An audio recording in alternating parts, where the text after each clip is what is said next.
അപ്പോൾ കഴിഞ്ഞൊരു വീഡിയോയിൽ ഫ്ലിപ്പ് സീറോ പോലൊരു മൾട്ടി ടൂൾ എങ്ങനെ MPSC കൊണ്ട് ബിൽഡ് എടുക്കാനുള്ള വീഡിയോ ഉണ്ടായിരുന്നു. ആ ഒരു വീഡിയോയിൽ ഞാൻ കുറേയധികം മൊഡ്യൂൾസിനെ പരിചയപ്പെടുത്തിയിട്ടുണ്ടായിരുന്നു. ആ പല മൊഡ്യൂൾസും നമുക്ക് ഇന്ത്യയിൽ വാങ്ങിക്കാനായിട്ട് കിട്ടത്തില്ല.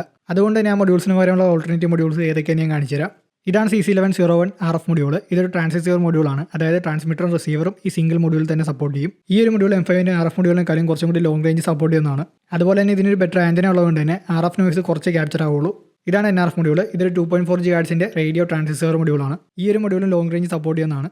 അതുപോലെ തന്നെ ബ്രൂസ് ഫേമറിനകത്ത് NRFന് വേണ്ടിയിട്ട് സ്പെഷ്യൽ ടൂൾസ് ഉണ്ട്. അപ്പോൾ ഈ രണ്ട് മൊഡ്യൂൾസിനും സെയിം കണക്ഷൻ തന്നെയാണ് MPSCയിൽ വരുന്നത്. ഈ ഒരു കണക്ഷൻ നിങ്ങൾക്ക് സ്ക്രീൻഷോട്ട് ഉപയോഗിക്കാൻ പറ്റുന്നുണ്ടെങ്കിൽ ബ്രോഡ്കാസ്റ്റ് ചാനൽ കൊടുത്തേക്കാം. അതുപോലെ തന്നെ നിങ്ങൾ ബ്രൂസ് ഫേമർ ഉപയോഗിക്കുകയാണെന്നുണ്ടെങ്കിൽ മസ്റ്റായിട്ട് ഉപയോഗിക്കേണ്ട ഒരു മൊഡ്യൂളാണ് SD കാർഡ് മൊഡ്യൂൾ. കാരണം ചില ടൂൾസ് ഉപയോഗിക്കാൻ നേരത്തെ ഓട്ടോമാറ്റിക്കലി കുറച്ച് ഫയൽസ് ജനറേറ്റ് ആവും. ഇതൊന്നും MPSCൻ്റെ സ്റ്റോറേജിൽ സേവ് ആയിരിക്കത്തില്ല. അതുകൊണ്ട് തന്നെ നിങ്ങൾക്ക് ഒരു SD കാർഡ് മൊഡ്യൂൾ ആവശ്യമുണ്ട്.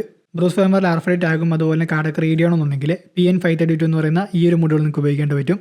ഈ ഒരു മൊഡ്യൂൾ M5ന്റെ മൊഡ്യൂൾ പോലെ തന്നെ ഗ്രൂപ്പ് പോർട്ട് വഴി നിങ്ങൾക്ക് കണക്ട് ചെയ്ത് ഉപയോഗിക്കേണ്ടി പറ്റും. ഈ മൊഡ്യൂളിൻ്റെ കൂടെ തന്നെ ഒരു RFID ടാഗും ഒരു കാർഡും നിങ്ങൾക്ക് ഫ്രീ ആയിട്ട് കിട്ടും. ഇനി GPS വേണ്ടിയിട്ട് Neo 6M എന്ന് പറയുന്ന ഈ ഒരു GPS മൊഡ്യൂൾ നിങ്ങൾക്ക് ഉപയോഗിക്കേണ്ടി പറ്റും. അപ്പോൾ ഈ മൊഡ്യൂൾസിൻ്റെ കണക്ഷനും അതുപോലെ തന്നെ ഇതൊക്കെ എവിടെ നിന്നൊക്കെ വാങ്ങിക്കാനുള്ള ലിങ്കും ഞാൻ എൻ്റെ ബ്രോഡ്കാസ്റ്റ് ചാനലിൽ ഇട്ടേക്കാം. അപ്പോൾ ഈ ഒരു വീഡിയോ നിങ്ങൾക്ക് ഇൻഫോർമേറ്റീവ് ആയിട്ട് തോന്നിയിട്ടുണ്ടെങ്കിൽ ഇതുപോലത്തെ cyber security and hacker related video ഇടാനായിട്ട് ഈ ഒരു പേജ് ഫോളോ ചെയ്തു.